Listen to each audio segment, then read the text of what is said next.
Well, we begin with a live look inside the Ontario legislature, where MPPs are already at work this morning.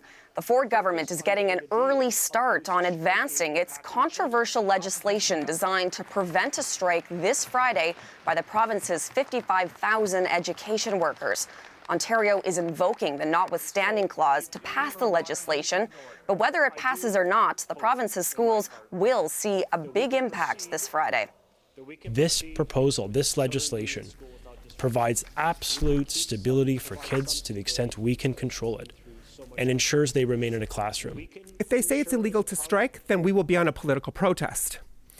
We will withdraw our labor, and we will fight back against this attempt to remove our members' rights and to institute a collective agreement. If those 55,000 education workers walk off the job on Friday, millions of students will be affected.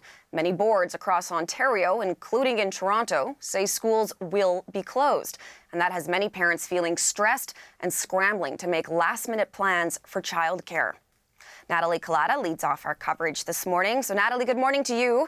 We saw Ontario MPPs starting their day before the crack of dawn, getting an early start on this back-to-work legislation. So what's the latest on all of that? That's right, Hillary. The sun isn't even up at 5 a.m. this Eastern time in Ontario. The provincial government began their second reading of the legislation that would enforce a collective agreement. It would enforce an agreement. It would then also make the strike that the QP has threatened and has given notice that they will do on Friday not possible. So that is where it is. You're seeing on your screen right now the Education Minister, Stephen Lecce, there speaking during the second reading. The Premier, Doug Ford, also there.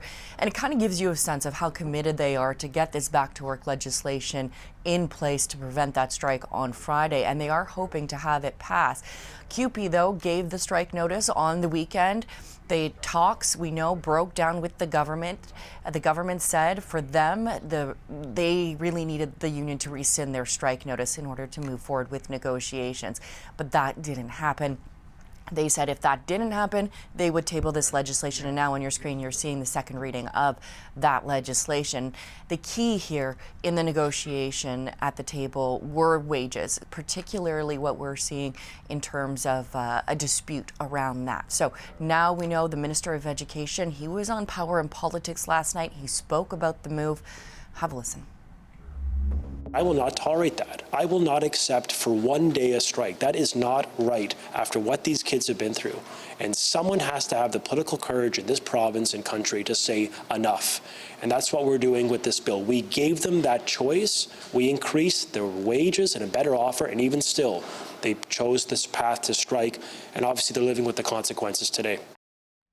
So we know that the government did come back with an increase in the wages, 10% over 4 years for those who make $43,000 or less. However, the union said that's not enough. Their workers are among the lowest paid. And we're not talking about teachers here. We're talking about custodians. We're talking about early childhood educators and education assistants, some of whom have had to take second jobs, some of whom report, according to the union, having to use food banks to make ends meet to feed their families.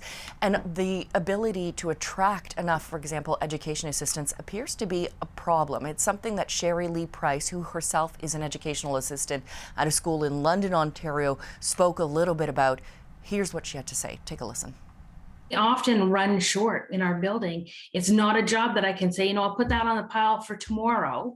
If someone needs to go to the washroom, if someone needs help feeding, if someone needs help with their schoolwork, I can't say, we'll do that tomorrow. It has to be done today. And we need people to do that. If this legislation passes, what it will mean is a strike will not be possible. But as you heard there, Hillary, the union says they plan to then host a political protest. School boards in Ontario saying schools likely in that case will close.